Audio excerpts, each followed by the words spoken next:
Hello, everyone, and welcome back to our channel. Today, we're diving into a case that stunned a nation of America and shattered the tranquility of a community that many of you might find surprisingly familiar, yet subtly different.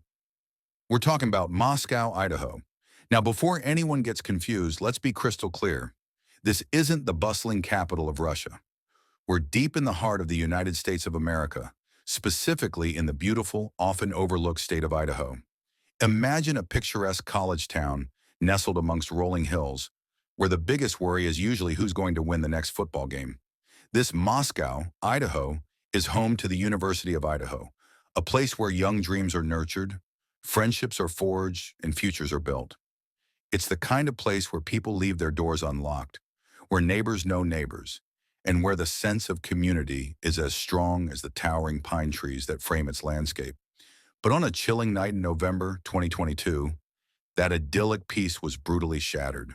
The very fabric of this safe haven was ripped apart, leaving behind a scar that will forever mark its history. This is the story of the Idaho student murders. How it happened and where. The night of horror. Please, before I continue, kindly like, subscribe, and share this story for loved ones to learn and keep themselves safe from similar incidents. The YouTube algorithm has shown that 90% of those who watch our channel don't subscribe, and only 10% do subscribe. Kindly subscribe so that you get first-hand alert of our new crime video and useful information to keep yourself and loved ones safe. Thank you so much for your continued support. The date was November 13th, 2022. Inside an off-campus house, just a short walk from the university, four vibrant young souls were living out their college dreams. Kaylee Goncalves, Madison Mogan, Zana Kernodle, and Ethan Chapin. They were friends, roommates, a close-knit group enjoying their youth. The house itself was a typical student rental, a place of laughter, late-night study sessions, and the everyday chaos of college life. Sometime in the early morning hours between 3 and 4 a.m., as the town slept and the autumn night deepened, an unthinkable act occurred. An intruder, cloaked in darkness and secrecy, entered the home. What unfolded next was a scene of unimaginable horror. All four students were brutally stabbed to death in their beds. Two other roommates were present in the house at the time, miraculously unharmed and seemingly unaware of the massacre occurring just rooms away. It wouldn't be until later that morning around noon when friends arriving at the house discovered the horrifying scene and made the frantic 911 call that would send shockwaves across the country. Imagine the confusion, the terror, the immediate disbelief in such a place. How could something so utterly monstrous happen here, in Moscow, Idaho? The immediate aftermath was a blur of flashing lights, crime scene tape, and the dawning realization that evil had visited their quiet town. The investigations, a nation holds its breath. The investigation that followed was unprecedented for a town of Moscow's size. The Moscow Police Department, accustomed to minor incidents, was suddenly thrust into the national spotlight, grappling with a quadruple homicide. They were quickly joined by the Idaho State Police and the FBI, bringing immense resources to bear. The initial days were agonizingly slow, or at least they appeared that way to a public desperate for answers. There were few immediate clues. No forced entry, no clear weapon, no obvious motive. The community was gripped by fear.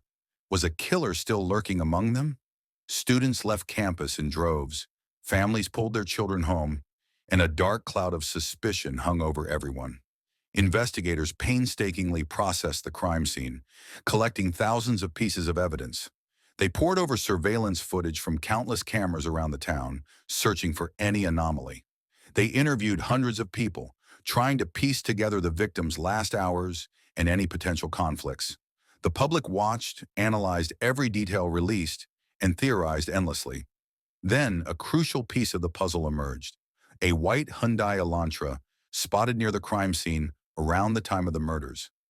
This vehicle became a central focus of the investigation, a phantom car they desperately needed to identify. Tips flooded in from all over the country. The pressure on law enforcement was immense, but quietly, meticulously, they were building a case. The arrest. A suspect emerges from the shadows. Weeks turned into a month. Just as the public began to fear the case might go cold, a breakthrough came. Through advanced forensic techniques, including genetic genealogy and the crucial identification of that white Hyundai Elantra, investigators honed in on a suspect. On December 30th, 2022, nearly 7 weeks after the murders, Brian Koberger was arrested. Not in Idaho, but thousands of miles away, in Pennsylvania, at his parents' home. Koberger was a PhD student in criminology at Washington State University, located just a few miles from Moscow, Idaho, across the state line. The revelation sent shockwaves of a different kind. A student of criminal justice, a potential killer. The arrest brought a collective sigh of relief, but also a new wave of questions. Why these students? What was the motive? And how could someone so seemingly immersed in the study of crime allegedly commit such a heinous act? Koberger was extradited back to Idaho, facing 4 counts of first-degree murder and 1 count of felony burglary. The legal battle had just begun. The court case, the long road to justice. Since his arrest, Brian Koberger has maintained his innocence. When asked for a plea in court, he remained silent, leading the judge to enter a not guilty plea on his behalf. The legal proceedings have been extensive and complex, marked by numerous hearings, motions, and the careful review of mountains of evidence.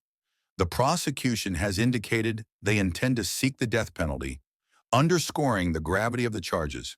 The defense has been working diligently to challenge the evidence, particularly the DNA found at the scene and the grand jury indictment process. This is not a quick process. The wheels of justice turn slowly, meticulously, to ensure due process for all involved. The court case is ongoing, and a trial date has been set for later this year, 2026. The families of Kaylee, Madison, Zana, and Ethan, along with the entire Moscow community and a nation that has followed every twist and turn, await the day when all the evidence will be presented and a verdict rendered. It is a testament to their enduring hope for justice. Moral lessons: the unseen shadows. The Idaho student murders serve as a chilling reminder that evil can surface in the most unexpected places. It forces us to confront uncomfortable truths. Vigilance is key. Even in the safest communities, awareness of your surroundings and personal safety measures are paramount. The depth of human darkness. This case is a stark illustration of the capacity for violence that can exist, even in individuals who outwardly appear ordinary or even academically driven. The power of community. Amidst the tragedy, we saw an incredible outpouring of support for the victims' families and for the Moscow community, reminding us of our collective humanity and resilience. The relentlessness of justice. Despite the initial fear and confusion, law enforcement and the justice system, though slow, can bring answers and accountability. This story, unfolding in Moscow, Idaho, is a somber chapter, but it's one that calls us to reflect, to learn, and to forever remember Kaylee, Madison, Zana, and Ethan. Their memory compels us to seek understanding and to strive for a world where such senseless acts are prevented.